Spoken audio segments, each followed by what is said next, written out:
저는 개입니다. 낮아지는 겁니다. 여러분, 하나님께서 낮추시면 낮아지십시오. 하나님께서 힘을 빼시면 빼십시오. 그러면 우리는 하나님의 은혜를 반드시 경험하게 될 줄로 믿습니다. 예수님께서 낮추는 일들을 하셨습니다. 바리새인들, 사두개인들 오셔서 끊임없이 그들을 낮추시기 위해서 여러 가지 말씀을 주셨어요. 근데 바리새인들은 힘을 줄 줄만 알았지 뺄 줄은 모르는 겁니다. 그들은 잔뜩 힘이 들어가 있습니다. 종교인들로서, 사람들에게 존경받는 사람들로서, 율법을 철저하게 지키는 완전한 사람들로서 바로 힘이 들어간, 잔뜩 들어간 사람이었고, 그렇기 때문에 하나님의 말씀이 들어갈 수 없었습니다. 여러분, 우리가 힘이 들어갈수록, 힘이 빠지지 않을수록 하나님의 말씀의 능력을 얻지 못합니다. 바리새인들과 사두개인들이 끝까지 하나님의 능력을 얻지 못하고 예수 그리스도의 은혜를 누리지 못한 이유는 그들이 절대로 낮아지지 않았기 때문입니다. 여러분, 예수님의 말씀은 우리를 낮아지게 하는 은혜의 말씀입니다. 예수님의 말씀을 읽으면서 높아지면 안 됩니다. 예수님께서 하시는 말씀을 보면서 자꾸 낮아지는 경험을 해야 바로 거기서 우리가 힘이 빼어지고 그로 인해서 은혜를 누리는 삶을 갖게 된다는 것이죠. 여러분, 우리가 낮아지는 경험을 할 때 너무 사람만 바라보지 마시고 꼭 하나님을 바라보시길 축복합니다. 사람만 바라보면요, 사람이 원망스럽고 믿고 싫습니다. 그런데 하나님을 바라보시면 그 낮아지는 경험 가운데 내게 은혜를 주시고 능력을 주신 하나님을 만나게 되는 겁니다. 그럼 오히려 그 가운데서도 더 능력 있는 사람들로서 부름받고 쓰임을 받는 것이죠. 하나님의 목적은 그냥 낮아지게 하시는 것뿐만이 아니라 그것을 통해서 우리를 사용하시고 높이시는 건데, 낮아지는 경험에서 무너지면 안 된다라는 것이죠. 여러분, 하나님이 진짜로 원하시는 것은 힘을 빼는 거예요. 기운을 빼는 게 아닙니다. 그런데 낮아지면 기운만 빠지는 사람이 있어요. 여전히 교만해서 기운만 빠지는 것이죠. 여러분, 기운은 살리십시오. 할렐루야. 기운은 살리세요. 그러나 주님 앞에서 철저하게 힘은 빼야 된다는 겁니다. 하나님께서 두 번째 모세에게 주신 낮아짐의 훈련, 힘을 빼시는 훈련은 뭐냐면 소유의 힘을 잃게 하셨다라는 것이죠. 소유의 힘을 잃게 하셨습니다. 출애굽기 3장을 보면 모세가 이드로의 장인 이드로, 미디안 사람 이드로의 양을 치는 장면이 나옵니다. 제가 이 장면을 보면서 잠깐 거기서 멈추게 됐어요. 가만히 있어봐.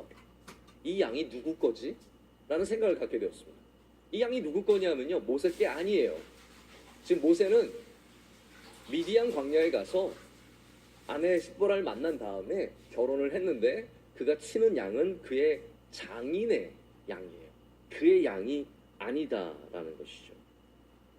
여러분, 하나님께서는 모세에게 소유의 힘을 완전히 빼셨습니다.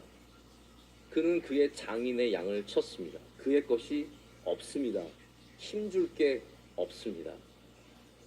지금도 중동의 국가들을 보면 그 왕족이 누리는 그 화려함은 상상 이상입니다. 중동은 늘 이렇게 숨어서 잘 살기 때문에 그 집 안으로 들어가 봐야 그 사람이 얼마나 잘 사는지를 알 수 있는 나라가 중동이거든요. 대부분 문화가 그렇습니다. 우리들은 그 왕자들이 얼마나 잘 사는지 모르는데요, 상상을 초월하는 그러한 삶을 살고 있다고 합니다.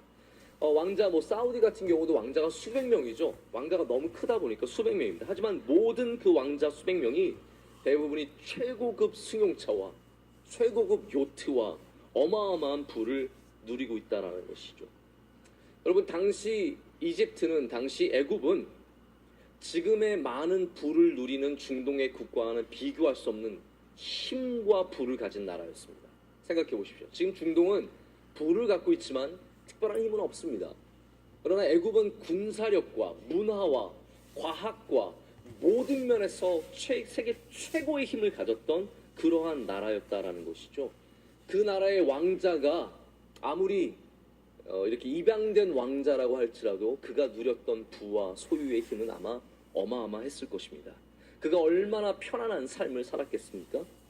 근데 그가 지금은 자기 양도 없어서 장인의 양을 치고 있습니다.